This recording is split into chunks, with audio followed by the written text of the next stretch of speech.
السلام عليكم ورحمة الله تعالى وبركاته. aad waxaan u salaamayaa dhammaan shucuubta Soomaaliyeed meel kasta oo ay kala joogaan dunida daafaheeda jecel dhaqanka Soomaaliyeed waliba maanta sidaad ii jeedaan bade waxaan ku labisanahay waa hidiyo dhaqankii anigoo markaa bakooradii iyo dabcan jeenqaarkii iyo waxaan maanta u soo xidhay waxaan ugu talagalay maalin dhan inaan xidhnaado labiska hidiyo dhaqanka walow aan idila soo wadaagi doono bal ficil jawaabaha dadka ku dhaqan magaalada Hargeysa iyo dabcan aaraahda ay ka dhiibtaan ama qaabka ay uga falceliyaan markay arkaan anoo hidiyo dhaqankii suuqa ku dhex maraya maanta waxaan sidaa u sameeyay markaa kilib waxa jiray aan hore u soo duubay oo idin soo geliyay dhinaca TikTok-ka kilibkaas oo markaa xeeradii hidiyo dhaqanka hadlayay ama waxa loo yaqaan muqmada oo kale wuxuu hidgareeyay oo daawaday in ku dhow milyan qof waxaan markaa dareemay in Soomaalidu ay aad u jecel yihiin dhaqankooda oo xiisaynayaan in loo soo badiyo markaa waa sababta markaa maanta aan u xidhanahay labiskan hidiyo dhaqanka isla markaana aan idinku mahad celinayo aan idin leeyahay waa mahadsantihiin waana idin soo badin doonaa kiliibyada dhaqanka ku saabsan dhamaantiin waxaan leeyahay isma dhaafno kulley anigoo suuqii dhex maraya anigoo wax iibsanaya bal dadka falcelintoodana waan idin la soo wadaagaya insha Allah aad baa mahadsantihiin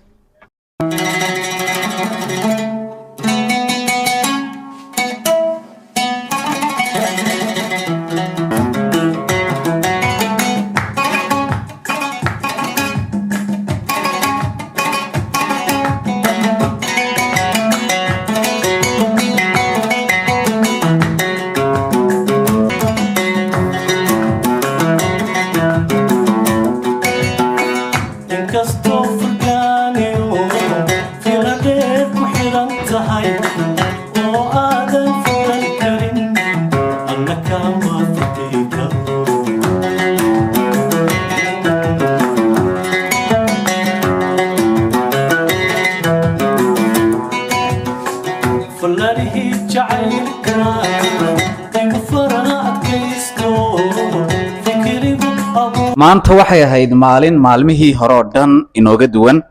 maalin aad u qaaliya oo qiimo badan oo aan ku xusaynay dhaqankeenii hooyo gaar ahaan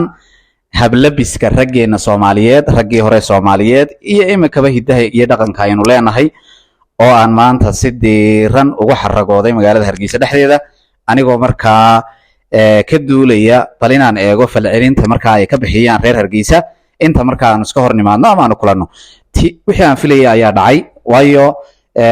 loogama baran qof reer Hargeysa oo si normal u noolaanaya maalin dhan in markaa uu labiskii ku xaragoodo waxa loo yaqaanaa inta badan oo dadkeenu ay hadda u yaqaanaan hidiyo dhaqanka in goobo gaara iyo meelo gaara lagu tago sida aroosyada oo kale sida meherada sida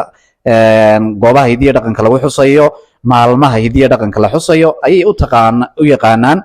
walaalaheena Soomaaliyeed in markaa soon la xuso ama la qaato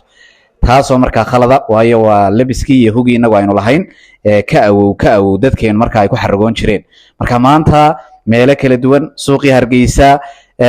sikad wala dabcan aan dad kula kulmo aad bay ishu ii qabanaysay ama ay la raacayeen iyagoo markaa la yaaban dhaqankii oo aan ku labisanahay runtii dhinaca kale farxad bay ahaydoo inaan maalin dhamaystiran ku qaato magaalada dhexdeeda iyo suuqa dhexdiisa anigoo markaa labiskeenii iyo waliba hidiyo dhaqankeenii xidhan waxa igu helinayay walaalkeen Xamse ayaa isaguna igu helinayay oo isla markaana aanu dhowr meelood ka wada cuntaynay sida xerada ama meesha hidiyo dhaqanka cuntadeena hidiyo dhaqanka lagu iibiyo cunto wadani sidoo kale aanu ka shaahaynay maqaaxiyaha kala duwan magaalada Hargeysa sidoo kale sidii caadada ay ahayd maalinlahayga caadigana aan sidoo kale ku dhaxusay xafiiskayga dhexdiisa isla markaana aan dharkayga ku labisnaa runtii qof walba markaan iska hor nimaadno oo i garanayay marka uu sidaa ii salaamo su-aasha labaad waxay ahayd maanta maasha allah bay ahayd maanta labiskaaga uu ka duwan yahay labisyadii hore taygii iyo suudkii iyo shaarkii iyo surwaalkii marka hidiya dhaqankii baad muujinaysaa hambaliya bay ka odhanayaan